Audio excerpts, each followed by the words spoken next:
Hello and welcome to the program. Well, this afternoon we've seen hundreds of protesters on the streets demonstrate against the e-levy, calling it much more of a disincentive to the investiture as well as their trade and enterprise. Meanwhile, the Center for Economics and Inequality Studies Surface has commenced a survey into the controversial 1.75 electronic transactions levy that government seeks to slap on mobile money transactions and some bank charges.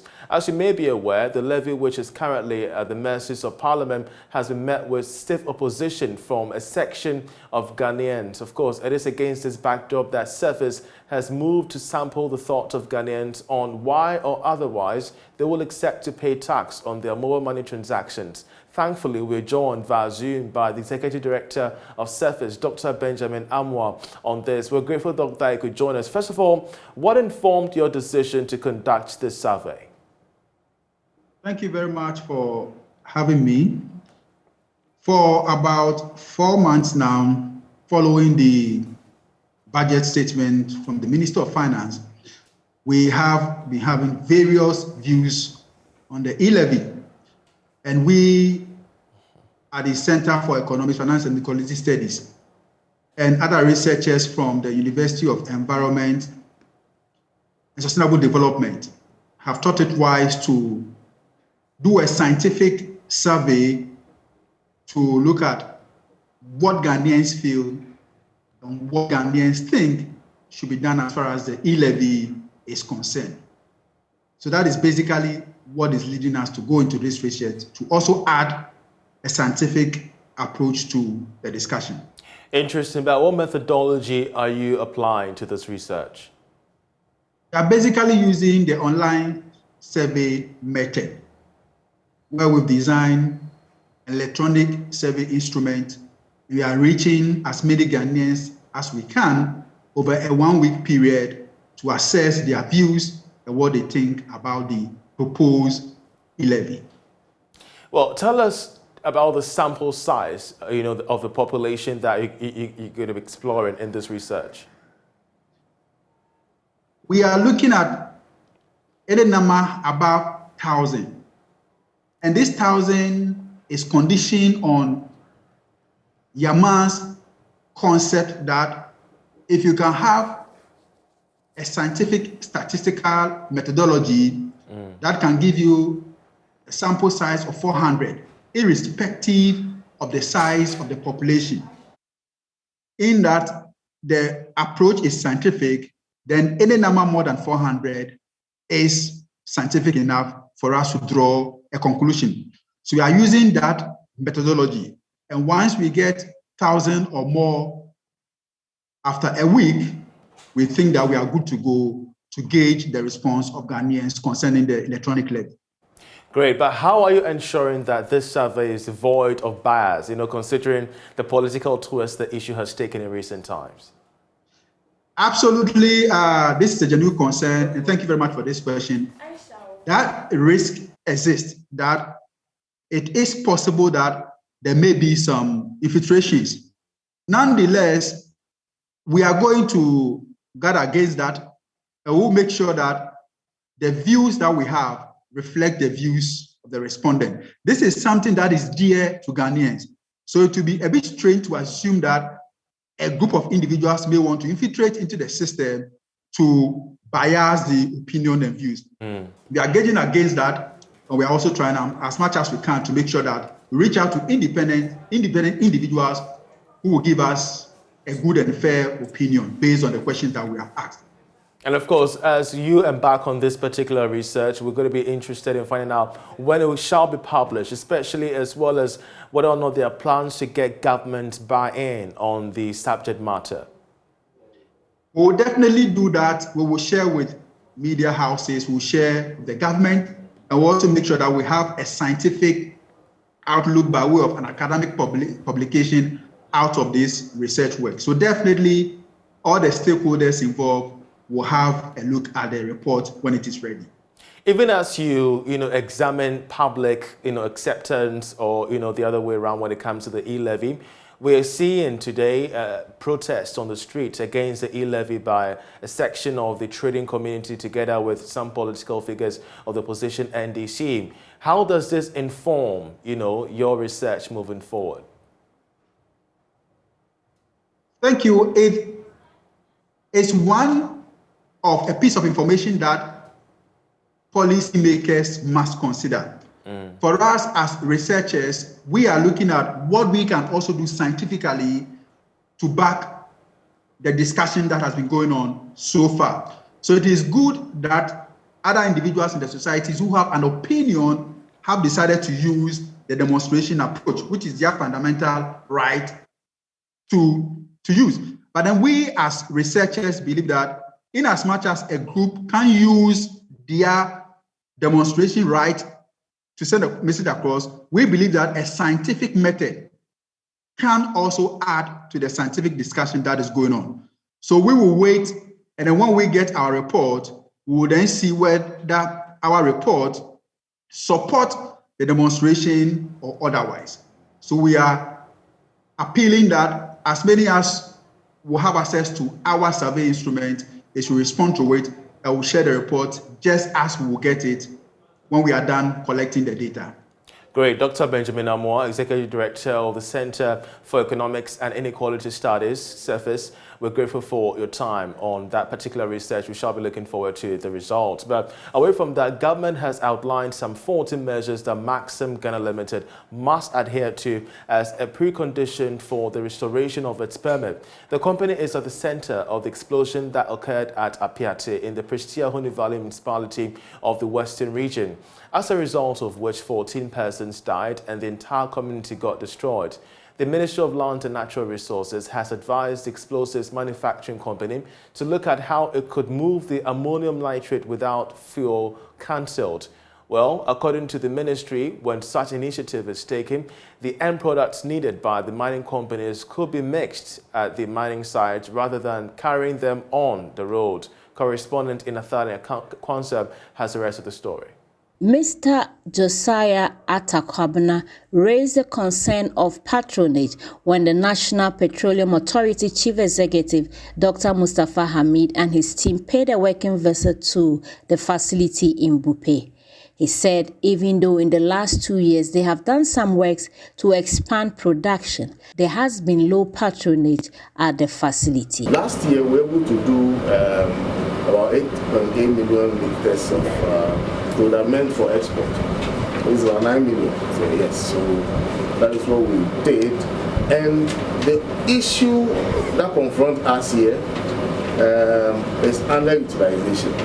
As we speak, the tanks are almost full, but then we see the areas move all the way from the north, bypass Bupe, go to the south to go and take product. And I mean the private terminals. And so we would request of your assistance to enable this terminal become vibrant once again. The Chief Executive Officer of the National Petroleum Authority, Dr. Mustafa Hamid, on his part, appealed to executive of the Tanker Drivers Association to help fight tampering of seals on tankers. This would be a companies now more temper. Most say Juma. What's the Juma say how? Then I want to know how we catch them say, me try and I'm how. Now tampers are the beer. How many tampers do you see happens in a day? 15 to 20. 15 to 20 tampers every single day. It must be, I don't know, but it's a whole lot. What we control microphone, what's the sample that now Marco Dina baby, now no Cassie, now a jato, boss depo, APD crowd or Accra, now no Kenya, or two for the another woman, you got a jato at home. Emma, a no, a Kitatoya, and coming with a year name mana. Opese, with Juma Cosso now to me show. So there's no other name. Aha. Until no, was so here no. I was so here. And Sana was what the business say. Say, was say, a Cosso. The Vice Chairman of the Tanker Drivers Association, Nashiru Mohammed, appealed to the CEO to help boost activities at the Bupe Depot to increase their business. He also called for a dialogue on the electronic seal. But all customers are not them. I don't say you have covered 20, 30, what maybe dinner house stamp on the university. The whole the town in now. Not the people I see you and fancy quality. They are home by it. And so it's one now. I'm ready for fair. They are home and boy and my. It's not. Move on here upon a moment. Well, joined via Zoom by health experts, of course, that of safety as well, Edward Deborah, with his perspective on this development. Edward, grateful that I could join us. What do you think, who do you think is to blame for the explosion, first of all, even though we do know that a report is currently on the table to consider all that, was at fault at this particular disaster? Thank you so much for your time and then also for your viewers. I wouldn't want to blame anybody for the explosion, in that when incidents happen, we try to investigate rather than apportion blame. However, what I would like to emphasize on is that the regulators and the companies are supposed to be up and doing. They are supposed to be doing better than what they did. Clearly, the accident that happened was as a result of negligence or the attitude of Ghanaians where we've done something for a long time and we feel we are so conversant, so we can even do it without following the protocols. That said, regulators and the industry players, companies alike, are supposed to work together to ensure these things are brought nip in the bud so we don't have repetition of such accidents. So I wouldn't want to blame anyone, but I feel there are lapses within the regulatory side and the company side that has to be bridged. Well, as a health and safety expert, help us understand the state of Ghana's regulations when it comes to securing not just the livelihoods of mining communities, but as well the very reputation of the very mines that operate there. Right, so I wouldn't want to also pinpoint just the mine. The entire industry, for that matter, is what I would talk about. We have oil and gas, manufacturing, fast-moving consumer goods, and the like. All of them have risks that all of them get accidents by the day. Most of the time, we don't even hear of them, so we are not able to talk about it as much as we should. But the thing about the regulations is that before you get any license, you're supposed to submit some documentation to sort of confirm your legibility or illegibility for the license that you've applied for. And these conditions are clearly spelled out that each entity, after being granted the license, is supposed to follow those protocols to the letter. What I see happen, or what I see as a lapse over the years of being working in the industry and all that, is that a lot of people tend to feel they have been here for too long. We've done it for so long that we can bypass the statutes. Take an EPA permit, for instance.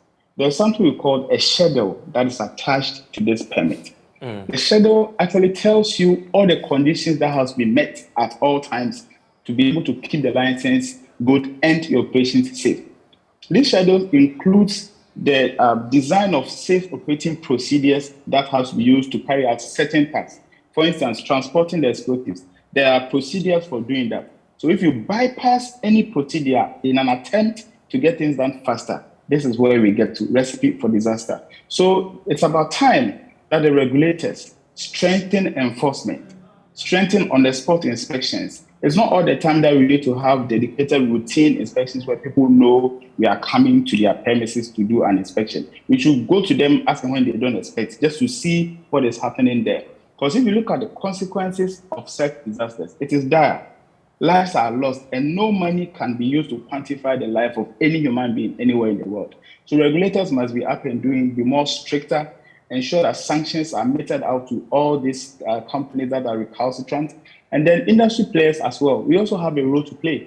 We have to make sure that we are operating within communities, and it is our responsibility to ensure those within the communities are protected. So at all times, let's also comply with the directives as instituted by the regulators, and then we'll be able to have some level of control over the unforeseen circumstances that we are always meted. Indeed, and as you rightly stated, complacency remains one of the key challenges to most of these issues. And of course, this is just, one too many accidents that we keep recording, in our part of the world. And it begs the question about the kind of message in this sense to international, investors and those who are willing to invest their capital into this particular space. Let's end on your thoughts and perspective, when it comes to best practices, international best practices within Ghana's, mining or quarrying industry.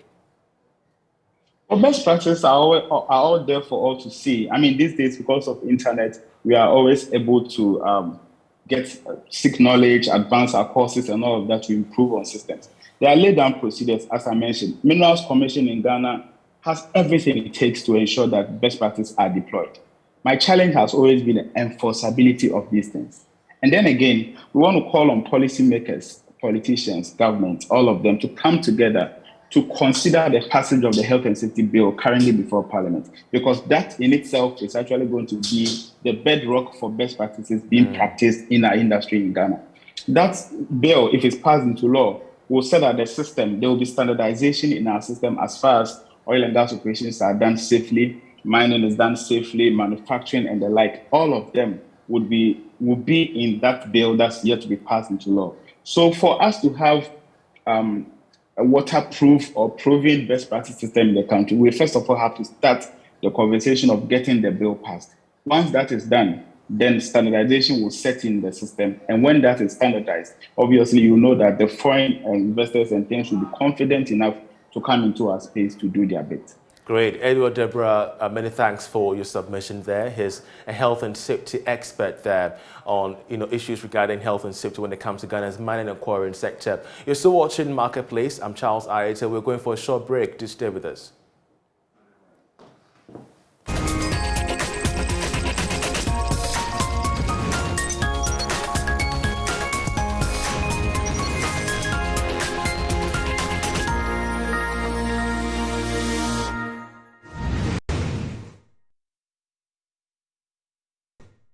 You're welcome back. Prices of goods and services, including food, transportation and rent, have shot up, with inflation soaring, impacting on the cost of living. How are you coping?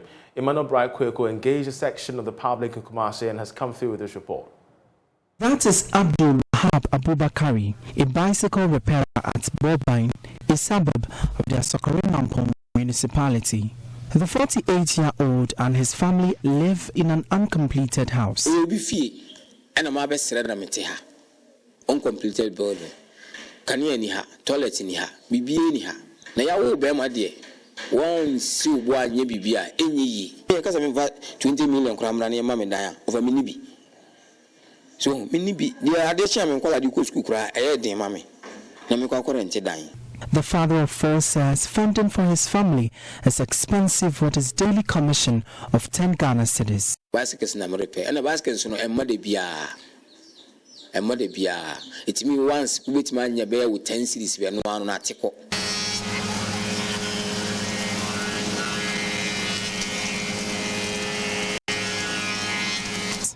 Working formerly as an apprentice at a mill, he managed with his meager for his financial upkeep.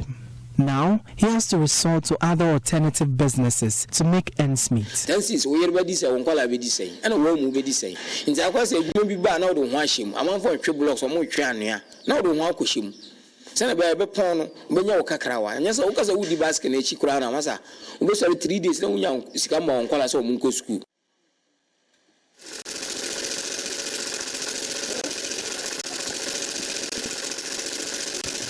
Similar to Wahab's situation, Adam relies on his wife for his family's upkeep, a situation he describes as demeaning as the head of the family. Sometimes me in a boy, me say me age more. Really support me. A month met me. Ben, you back a cabuma and Andrew family Andrew.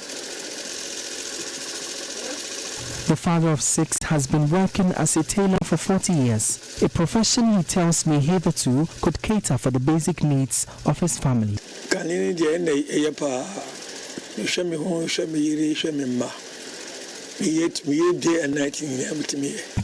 But today, the economic situation in the country is crippling his business. This year, at the Pamano, about 1 Ebabano, Obe Charge, I just can't or this Canadian. I feel as for Frebesamba. Be high. Pia Kunim. This year, also government and Casa, Obu be a reform. Because this year was Kenisu, Yenisu.